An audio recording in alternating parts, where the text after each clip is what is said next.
everyone, my name is Surabhi and welcome back to another episode of Physio Media, where we talk about all things physiotherapy related.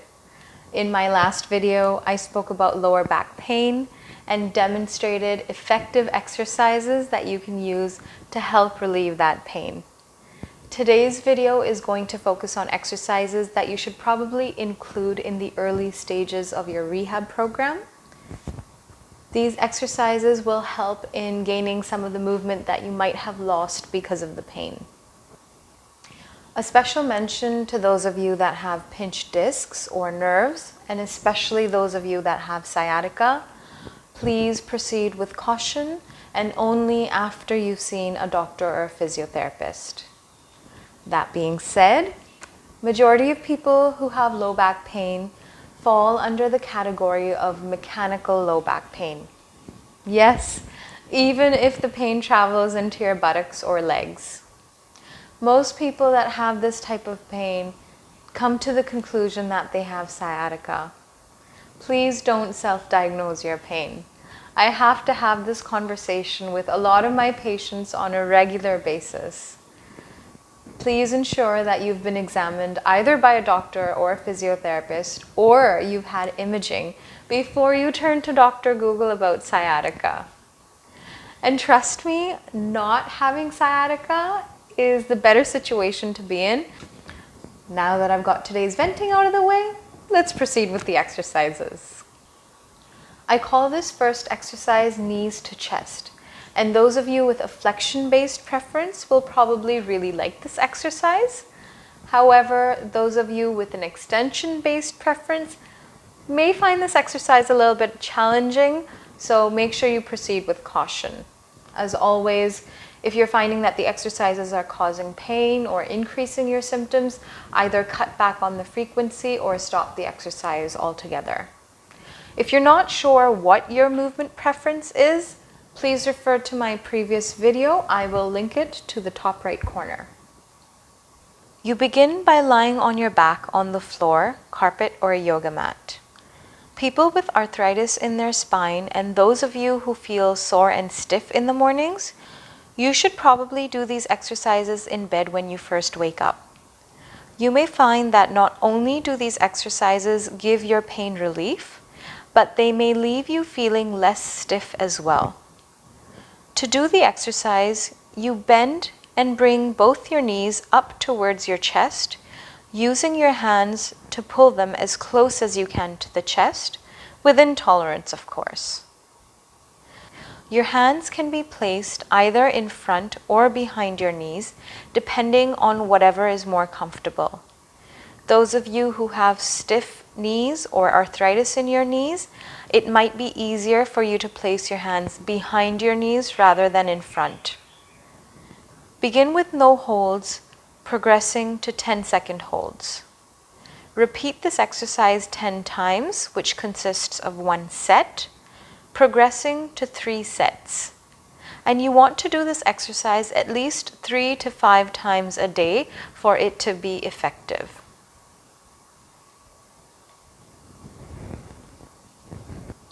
This exercise is called windshield wipers by some.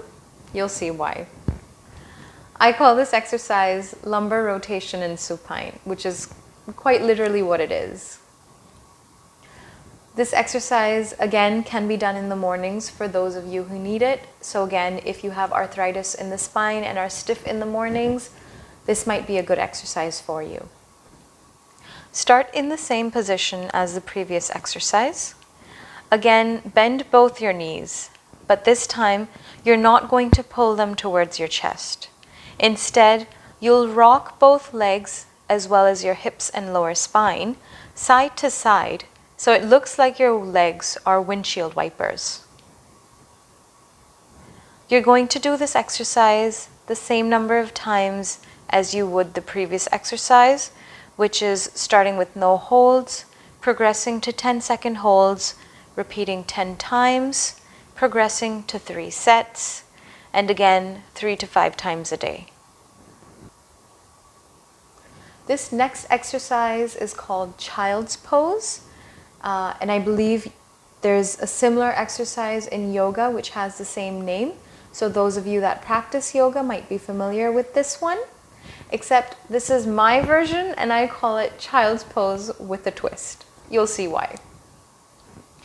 This exercise will have to be done on the floor or carpet or yoga mat as you require a more firm surface for it. You might not be able to do this one on your bed. Begin by kneeling and sitting on your heels.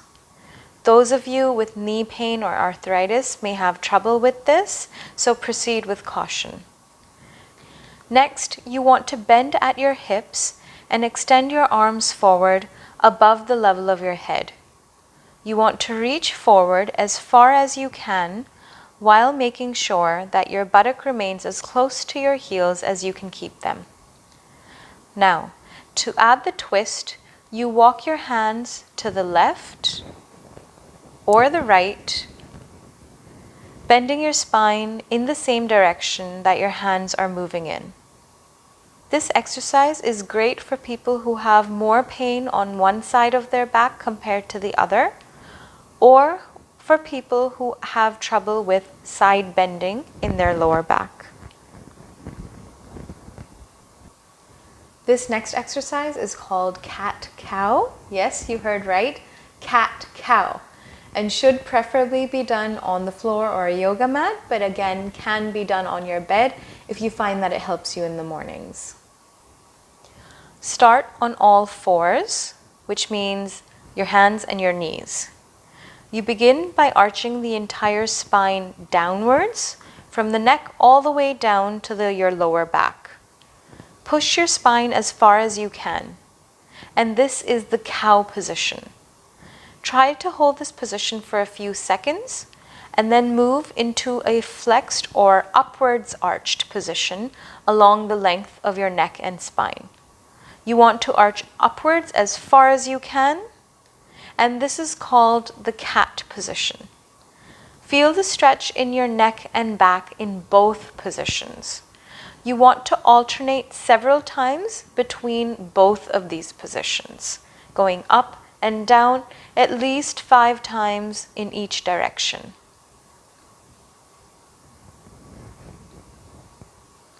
Again, you can do this exercise as many times as you want throughout the day, but you want to again try to do this at least 3 to 5 times a day.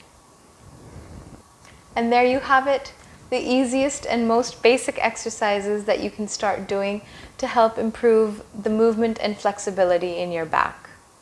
As always, if you're experiencing pain or having difficulty with these exercises, you can cut back on the intensity or the frequency of the exercise. And if you still continue to have problems, please reach out to us. We would like to help.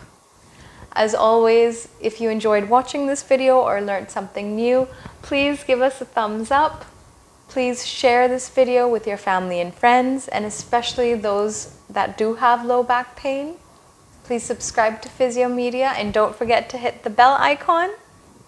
If you have any questions or would like to discuss a specific condition, please email us at the email in the description box below.